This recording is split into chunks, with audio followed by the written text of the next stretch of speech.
Businessman Opinion. Mitra bisnis, Kejaksaan Tinggi Jakarta menggeledah Dinas Kebudayaan Jakarta dan menemukan ratusan stempel palsu. Penggeledahan tersebut terkait kasus dugaan penyimpangan pada kegiatan di Dinas Kebudayaan Jakarta tahun 2023. Nah, apa komentar Anda mitra bisnis mengenai temuan stempel palsu ini? Apakah ini indikasi pemalsuan?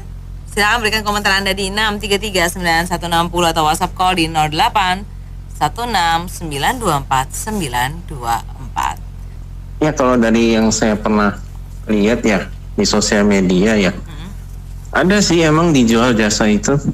Kalau mau langsung ijazah gitu kan, mungkin dulu kayaknya ada kasus deh, yang kayak universitas yang itu kan ada ya, kalau kita bilang oknum lagi ya, itu yang emang kasih ini kan, kalau mau lulus tanpa sidang skripsi gitu segala macam, itu kan emang ada, tapi nggak semua universitas. Ya, dan ada kasus juga kan yang apa, udah banyak lah yang di berita itu ijazah palsu biar bisa jadi ikut caleg atau apa gitu. Itu udah banyak sih ya di negara kita sih, apa juga bisa lah, yang penting ada duit. Itu aja sih. Ya gitulah dunia di Indonesia, apalagi hukumnya kacau kan. Ya nggak pasti, laporan pajak palsu, bea cukai rokok palsu, manusia palsu. Ada, kamu pernah dengar manusia palsu? Kan plastik. Iya. Nah itu, nggak heran. Di Tiongkok, di Jepang juga ada, di Korea ada. Tiongkok kan palsu merek-merek seperti tas ya, jam tangan. Jepang palsu, sepatu, mobil ada. Itu memang manusia kadang-kadang si kibulin duit, ya nggak? Nah, itu rokok semua palsu. Yang nggak bisa dipalsu apa dong? Air. Gimana bisa kita palsu secanggih manusia kan? Nah, yang lain semua palsu. Itu pejabat ijazah palsu nggak ada, saya banyak kenalan. Benar, itu susah lah, gara-gara duit semua. Ya, jadi kalau ada oknum pejabat yang menggunakan atribut palsu dan mendapatkan keuntungan dana secara pribadi atau mendapatkan kenikmatan pribadi ya, atau penyelewengan itu ya pasti penipuan. Namun begitu saya pikir kita hargai KPK.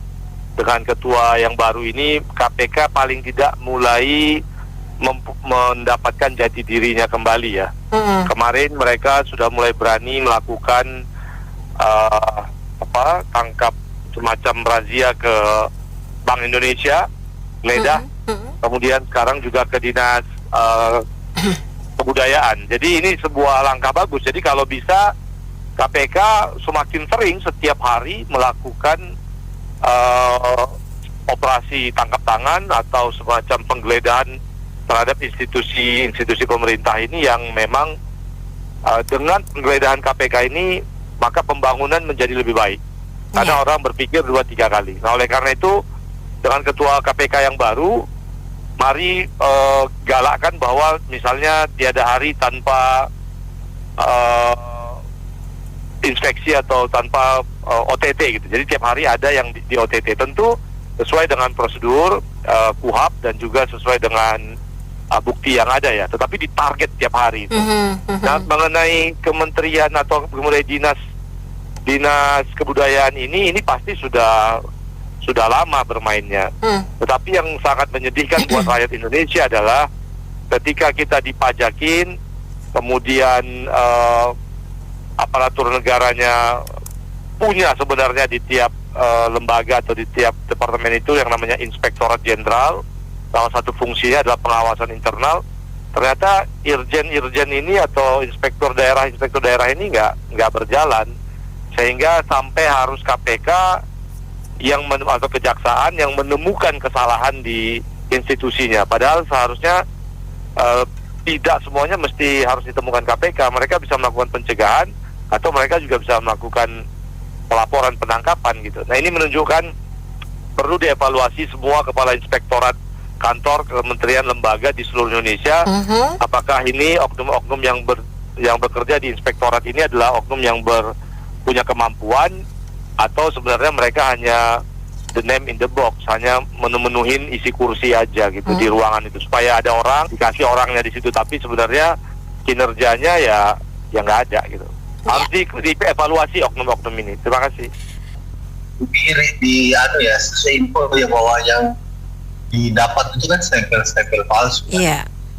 Nah, pertanyaannya, itu apa bikin stempel palsu kalau tidak punya tujuan jahat gitu? Iya. Tujuannya korup gitu kan? Nah, pasti dikasihnya korup dong. Cuman korup di bidang apa ya kita belum tahu. Iya. Cuman ya kembali lagi menyedihkan banget ya, satu lembagaan lembaga pemerintahan yang mestinya dipercaya malah memalsukan itu kan, gimana ya? Menyedihkan sih. Memang aspek hukum ya, aspek hukum di Indonesia ini parah ya. Semoga kembali lagi tadi pembicaraan sebelumnya sudah disinggung bahwa semoga ini mulai KPK menunjukkan lagi citranya yang positif. Semoga bukan hanya pencitraan. Harapan saya besar sih pada masyarakat itu, harapan besarnya pada KPK atau ya badan yang lain yang punya kapasitas untuk menegakkan keadilan ya. Seperti Mahkamah Agung itu harus kembalikan citranya. Itu jelek banget masa lembaga hukum tertinggi. Main pianika di ruko nempel. Itu Sudin Pedanka atau toko stempel. Gitu ya. Oke.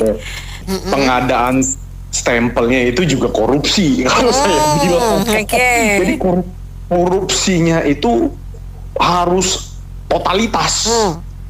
Semuanya sampai pengadaan stempel juga pasti itu dikorupsi juga menurut saya. Iya. Ratusan tadi kan saya bilang, ratusan itu mungkin udah dari tahun kapan sampai jadi kalau dari kantor itu mungkin yang bebas dari korupsi cuman operator telepon, messenger sama office boy. Iya, benar.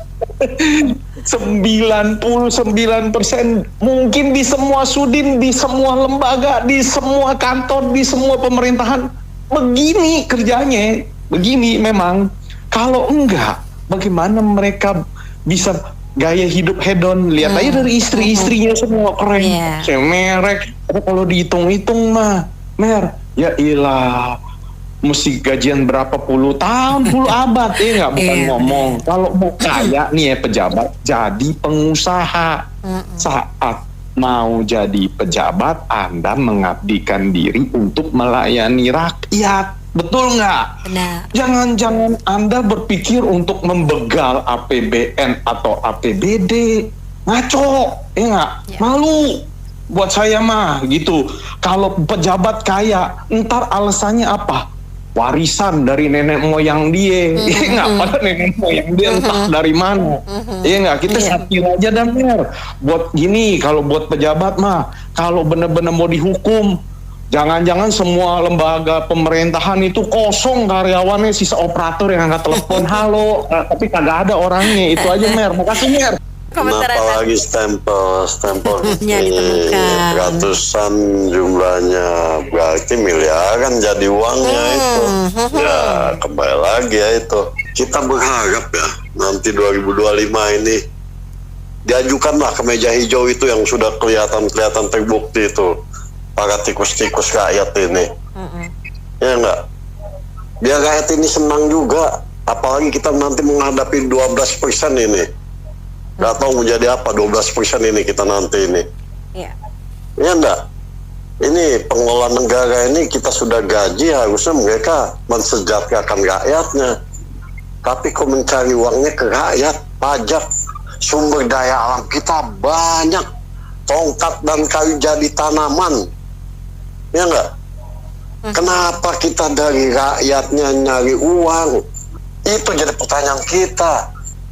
Sebenarnya banyak yang dikelola oleh negara ini, oleh sumber daya alam kita ini.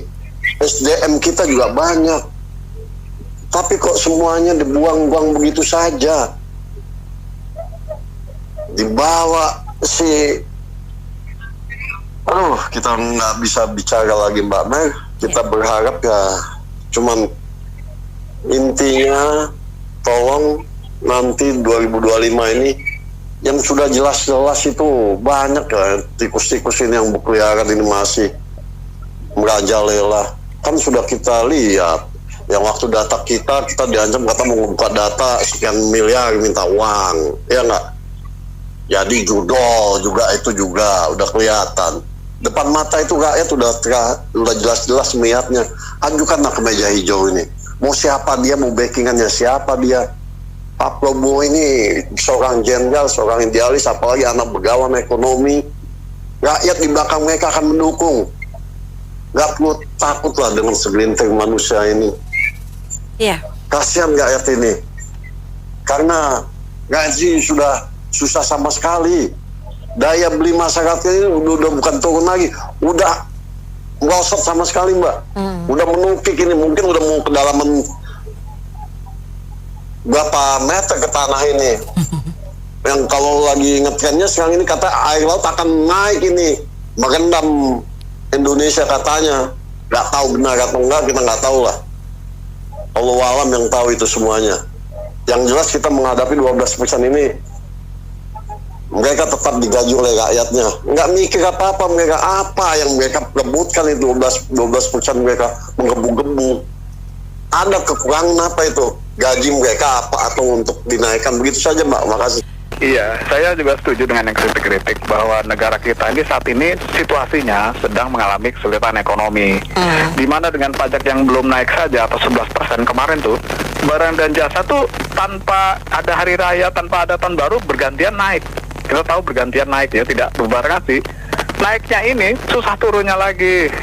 Itu kan ada komoditi telur, daging ayam itu kan seperti itu, minyak goreng juga seperti itu kan. Itu belum ketemu hari raya dan tahun baru. Itu dari bulan-bulan kemarin begitu. Sehingga harganya tidak murah lagi. Ini menyebabkan daya beli masyarakat turun, deflasi. Dibarengi dengan adanya PHK massal. Jadi kelas menengah turun darinya mungkin masih 80%, sekarang udah 10% kali ya. Akibatnya nih kurang lebihnya kemungkinannya turun drastis, deflasi 6 bulan, 7 bulan berturut-turut bisa-bisa. Dan ini menandakan bahwa pasar itu sepi buat penurunan produk barang jasa, rata-rata sepi dan mengalami penurunan tiap tahun. Kalau ini terus-menerus begini, biar pajak cuma dinaikin 1% lagi dan ada masa gratisnya 3 bulan, 2 bulan atau berapa, misalnya listrik atau apapun, sembako dan lain-lain yang digratiskan dulu 3 bulan, 2 bulan atau berapa bulan. Tapi kan nanti pada akhirnya naik juga 1%. Itu membuat rakyat tidak banyak yang bisa menjangkaunya, kesulitan. Karena sebetulnya yang dibutuhkan rakyat saat ini, pajak tidak naik, BPN tidak dibatasi dan tidak naik, ya. Lalu apa? Ya kalau bisa rakyat dibantu cari kerja, karena banyak yang DPK massal, tapi bukan ke nyangkul-nyangkul ke tempat jauh. Misalnya yang nganggur di Pulau Jawa, ya di Pulau Jawa diberikan pekerjaan, dengan jauh-jauh nyebrang kemana-mana, jauh-jauh nyangkul gitu ya. Akibatnya nanti kan susah juga ekonominya kemungkinan. Dan ini kita kan maunya rakyat itu bisa kerja semua sehingga kelas menengah tuh naik lagi, sehingga daya beli tuh naik lagi buat ekonomi real jadi hidup. Kita nih ekonomi makro bagus-bagus, percuma kalau ekonomi realnya yang mikro jauh ke bawah, merosot tajam, kemudian seperti itu. Silakan. Selama hukumnya tidak jelas dan tegas, semua yang mencari uang dengan jalan penipuan. Nggak boleh dong begitu kan. Anda diangkat jadi pejabat kan disumpah dulu. Jangan dikira hukuman Tuhan tidak ada tuh, ada. Apa yang kamu perbuat tuh tabur tuai. Jangan bikin malu dong. Mestinya kalau berbuat begitu dicopot jabatannya. Nggak bisa lain kali diangkat lagi. Tidak memajukan negara ini. Mestinya berbuat contoh yang baik dong. Nggak boleh kayak begitu. Semua jadi ngikutin kaya raya hasil dari penipuan begitu. Terima kasih, Bu. Ini yang itu stempel palsu itu stempel dari Dinas Kebudayaan apa Pendidikan, Bu? Kebudayaan. Kebudayaan, berarti kan gini, sekarang setahu saya itu stempelnya itu stempel kering. Kalau kita ada perizinan ya udah nggak pakai stempel basah. Kalau stempel seperti itu kan bikinnya gampang, di pinggir jalan juga bisa. Biasanya kalau ada masalah itu yang bertanggung jawab itu yang tanda tangan, bukan stempelnya. Gitu. Ini kalau saya lihat sih korupsi di Indonesia udah di segala sektor ini. Semuanya ada korupsi. mau di budaya, mau di mana. Betulnya kalau Pak Prabowo mau menggunakan kekuasaannya, dia bisa menggunakan bikin perpu, peraturan undang pengganti undang-undang. Karena apa? Dia lebih tinggi daripada anggota DPR. Anggota DPR 560 orang itu akan tunduk di bawah dia. Dia bisa bikin perpu, terus timbul bikin PP, peraturan pemerintah, bisa diberantas semua itu korupsi. Kalau Pak Boy mau, apakah dia tega nggak gitu sama anak buahnya, sama menterinya, sama yang macam-macam untuk memberantas korupsi? Karena korupsi ini udah menjadi sistemik, udah mendarah daging, udah nggak bisa ditolerir lagi. Karena apa?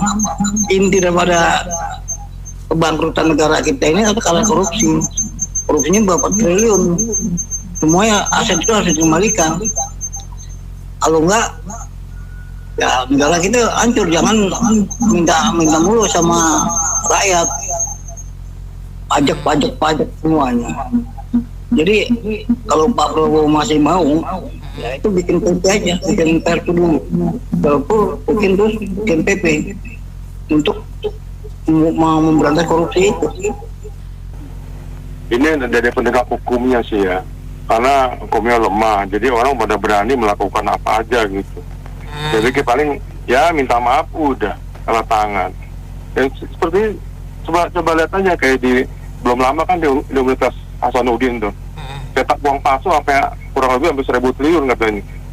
Tahu itu benar atau kagak, tapi ada beritanya dia memang ditangkap itu. Yang melakukannya itu dosennya, dokter itu. Bagaimana bisa yang bawahnya bisa jerah?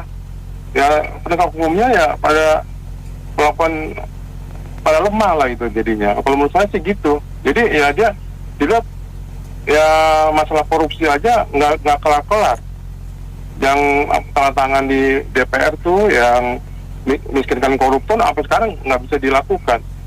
Itu memang kayak orang dilihatnya di situ. Penegak hukumnya seperti kayak KPK aja melakukan kesalahan. Gimana ke bawahannya?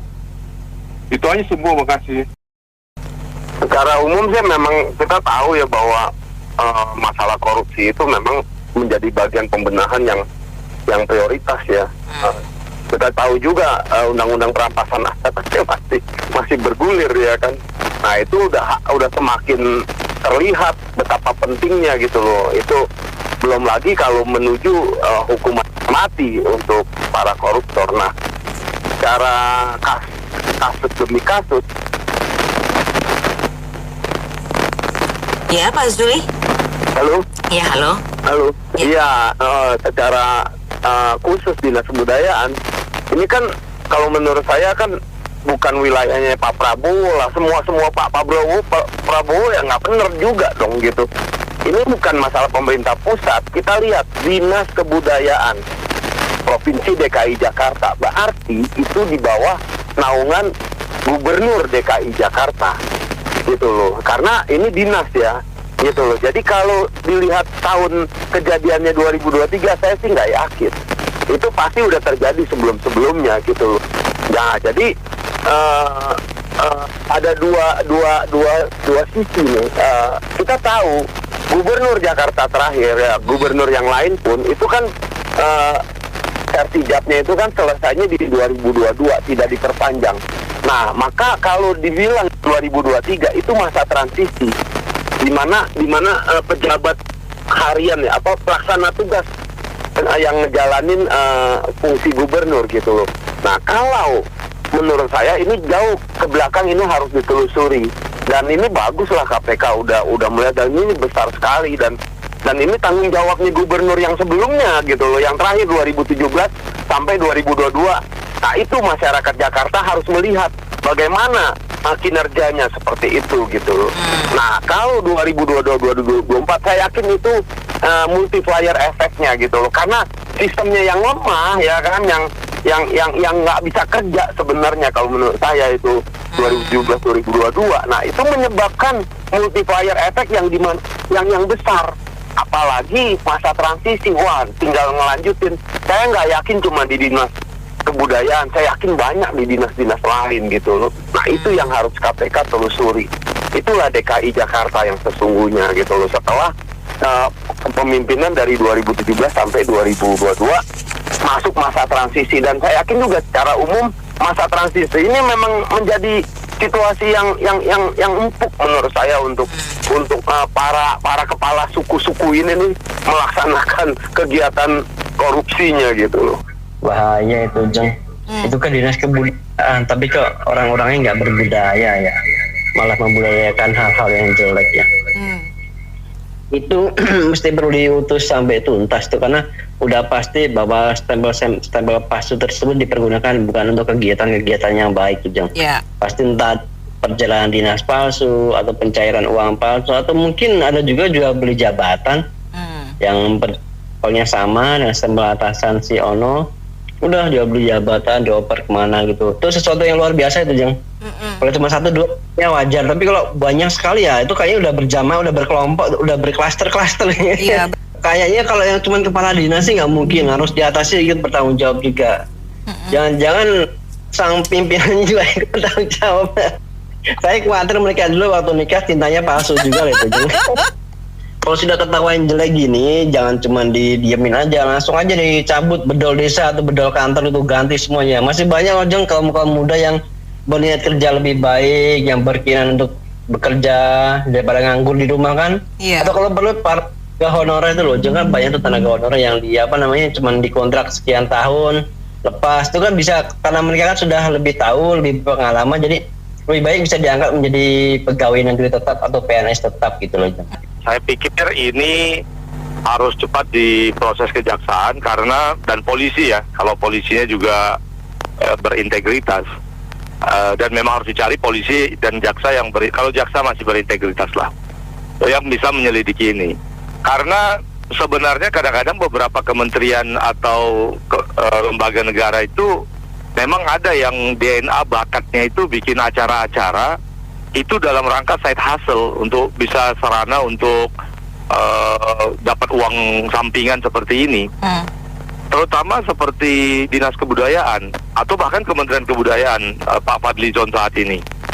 Kalau kita lihat setelah Fadlizon dibentuk sebagai sebuah kementerian yang tentu menggunakan APBN, yang mungkin juga mengambil dari 12% keringat darah rakyat, itu sebenarnya apa ya, setelah 1 bulan ini sebenarnya kinerjanya apa? Sebenarnya Kementerian Kebudayaan tuh tangible impact-nya buat rakyat itu apa ya? Selain nanti yang sifatnya acara-acara seremonial, tari-tarian, nyanyi-nyanyian, celebratory events. Kenapa? Karena kalau jatuhnya celebratory events, maka event-event itu bekerja sama dengan I.O., bekerja sama dengan oknum Dinas Kebudayaan di provinsi setempat, ya bikin begini, stempel-stempel palsu, yang harusnya acara itu, biaya itu di tiketnya, uang tiketnya misalnya masuk ke APBD, ya 10% masuk ke APBD, 90% lagi mereka bikin pakai stempel palsu belinya, dan uangnya disetor ke mereka untuk bagi-bagi. Seperti kita lihat misalnya saat ini juga di Kementerian Kebudayaan, kalau nggak salah yang bikin bioskop, 17 bioskop di seluruh Indonesia itu juga bisa syarat konflik kepentingan dan korupsi seperti tiket-tiket palsu atau stempel palsu ini, di mana bahwa salah satu makanan dan minumannya itu ya oknum pejabat negara juga. Kan harusnya makanan minuman di bioskop itu ya dikonsesi aja ke pihak swasta murni, seperti misalnya Haus, Teguh, Janji Jiwa, Bule Zorda dan sebagainya gitu. Jadi nggak bisa misalnya kamu pejabat negara, kamu juga bermain di situ mendapatkan keuntungan gitu. Nggak bisa suatu saat ada oknum di Kementerian Keuangan mengatakan boleh buka cabang kantor Bank A banyak-banyak BUMN, tapi sewa mobil Innovanya sama perusahaan saya ya gitu. Nah, hal ini juga terjadi di Kementerian Kebudayaan, paling tidak harus diantisipasi oleh Fadlizon, bahwa bisa jadi stempel-stempel ini dengan memang bekerja sama dengan oknum di dalam. Jadi buat acara Jakarta Fest misalnya, malam tahun baru Jakarta Batavia di Kota Tua, tapi sebenarnya oknum pejabat itu sendiri yang mengambil keuntungan atas kegiatan yang dibiayai oleh negara. Persis seperti bioskop 17 itu yang ada di Indonesia yang sekarang ini sedang diinvestigasi oleh netizen gitu. Dan saya yakin dalam 2 minggu ke depan ini pasti akan netizen pasti tahu bagaimana tolak ukurnya. Oleh karena itu konflik kepentingan antara oknum dinas kebudayaan ini dengan event organizer dan acara itu sendiri, mungkin acara di Monas tapi yang jualan minuman istrinya gitu, ini memang harus dibawa ke penjara. Ini harusnya UMKM, harusnya orang lain pengusaha umum lah yang mendapatkan, bukan daripada oknum yang konflik kepentingan dan tipu menipu di dalam proses ini. Terima kasih. Saya melihat fenomena 1-2 bulan terakhir ini kelihatannya banyak sekali temuan-temuan penyimpangan-penyimpangan. Menurut saya mungkin di balik ini ada kelompok yang sedang mencobai pemerintahan baru. Ini kekuatan termasuk Presiden Prabowo yang udah berkali-kali ngomong mengenai koruptor. Ini arahnya mau kemana?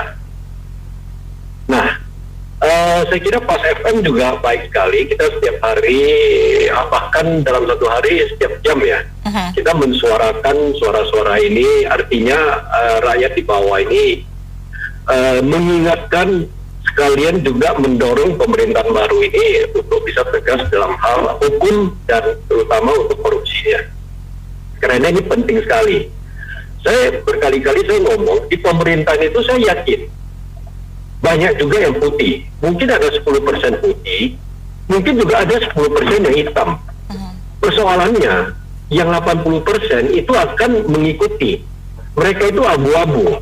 Apakah kalau yang hitam lebih kuat, mereka yang abu-abu akan semakin banyak ke hitam. Contoh nyata seperti sekarang, yang stempel lah.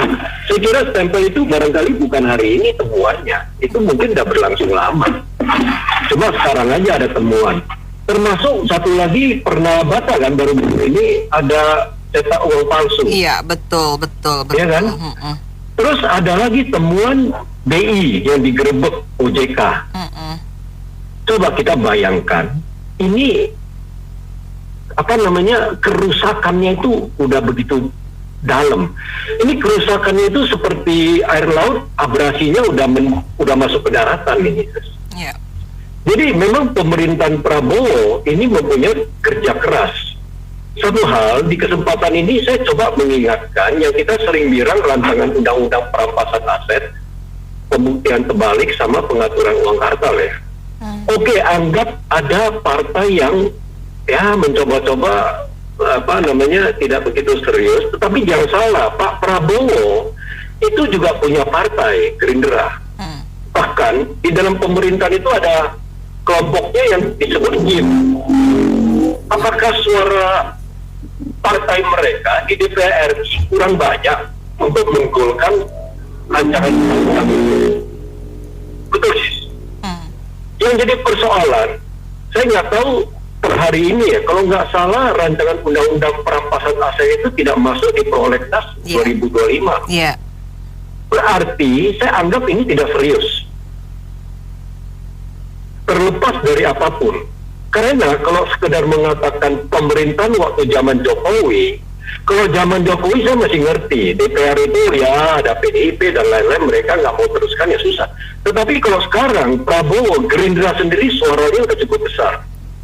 Apakah Golkar juga nggak mau? Apakah sekutunya Gerindra yang sekarang di pemerintahan nggak mau? Apakah hanya PDIP yang nggak mau? Ya kan sis?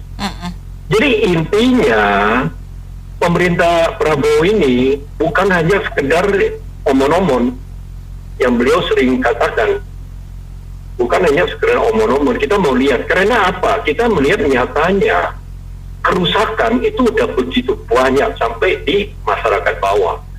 Jangan-jangan sih kita yang setiap hari ngomong korupsi, kalau begini terus lama-lama kita bisa jadi ikut korupsi sih. Betul banget. Jangan main-main loh, ini mempengaruhi loh, karena orang benar ada di tempat yang orang yang begitu banyak salah, akhirnya dia benar jadi salah. Betul, siapa kita ditentukan dengan siapa ya kita berada.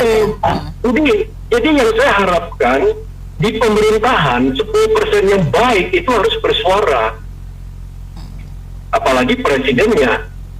Dan presiden kalau perlu jangan bikin yang ada dewan carilah orang-orang bersih. Bisa carinya melalui gimana? Carinya kan setiap tahun itu ada penghargaan untuk orang-orang yang anti korupsi, itu nggak salah dari ICW atau apa itu. Termasuk dulu kita tahu banyak sekali, termasuk juga Pak Suki, Pak Ahok juga.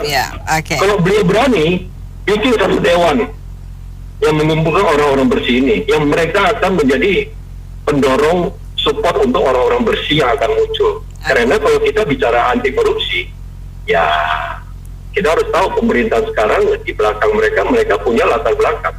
Baik. Jadi kesimpulannya, kalau rancangan undang-undang dan korupsi ini mau tegas, memang harus pemutihan total. Jadi ke depannya kita untuk Indonesia lebih baik. Itu kalau terbukti hukumannya apa ya, Ceng ya? Nah, itu biar terbukti dulu dah. Kalau belum terbukti ya nggak berani komentar banyak. Terima kasih. Oke, ya itu. Jadi percuma ya Mama bilang itu salah satu indikasi ketidakberesan lagi di negara kita. Jadi komentar Mama sih ya sederhana saja. Kembali lagi perilaku ya. Kalau ketemu stempel stempel palsu udah pasti pemalsuan, itu pidana.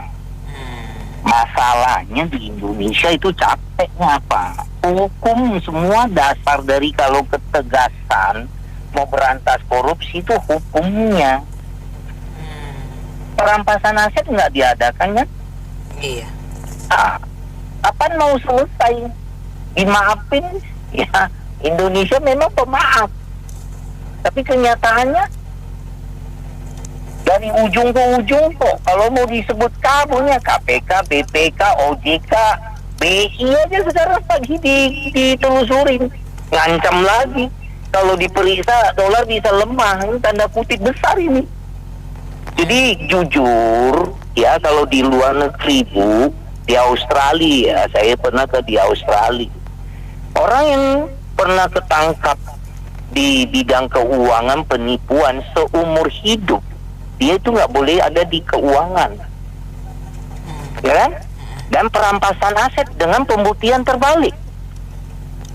Di Indonesia yang garong, yang membuat undang-undang. Jadi gimana? Yang nggak tukang garongnya, tukang begalnya yang buat undang-undang, ya nggak bakal kelar-kelar lah, ya kan? Jadi nggak heran kok. Jadi kalau kita jujur ngomong hukum di Indonesia, kalau nggak tegak mau korupsi mah sampai saya sudah jadi abu, jadi entah pupuk, masih aja itu anak cucu saya akan mengalami itu. Karena oknum-oknum yang garong itu yang buat undang-undang, gimana bisa tuntas? Kayak DPR bilang nggak perlu perampasan aset, sudah banyak alat-alatnya. Saya itu aja dah, terima kasih. Jadi gini, jadi kalau kita bilang ya bapak-bapak yang tadi sudah cocok lah tuh kalimatnya. Tapi kalau masalah delik pidananya itu bukan hanya pemalsuan, terutama itu itu cenderung ke arah tindak pidana ekonomi itu Mbak Anita namanya. Ya itu semacam delik korupsi juga tuh Mbak Anita. Jadi kan fiktif dia. Fiktif itu menggunakan anggaran pemerintah, baik tingkat daerah, tingkat pusat, dengan tidak ada objeknya atau subjek yang mau dikerjakan, itu namanya sebagai tindak pidana korupsi itu. Kalau di BPJ itu phantom dealing namanya ya. Jadi ya, itu juga sebagian dari tindak pidana korupsi. Harusnya itu yang diutamakan itu sebagai premis mayor tindak pidana korupsinya itu Mbak Nita, yang lebih memberatkan dia kan, karena itu tindak pidana korupsi itu merupakan istilahnya tindak pidana yang lebih tinggi apa istilahnya, lupa saya istilahnya itu